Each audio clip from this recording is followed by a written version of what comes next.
gars yi am ngeen bàjjan seen bàjjan yi di bàjjan Diomaye Diakhar Faye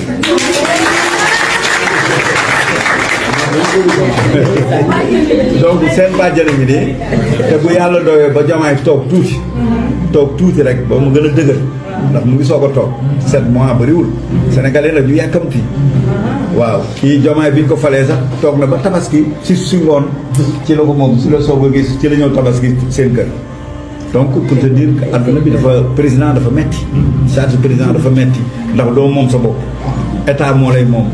gendarmerie généraux yi ñoo lay topp di la dal bu fu la neex nga dem bu fu la neex nga dugg mais moom bu ci kanamee dañu ñaan yàlla rek ni ñu koy gisee nii ñu continuer di ko gisee nii xam naa mën nañ dem ba si kanam sax pour gis ko day jafe waaye xam naa du ko def donc moom seen bàjjan la désormais moom mooy bàjjan si centre te dina ci téye dina ci dox man xam naa ndax lu mu wax doomam doom dina ko def waaw damay toog mu koy audio mu koy tontu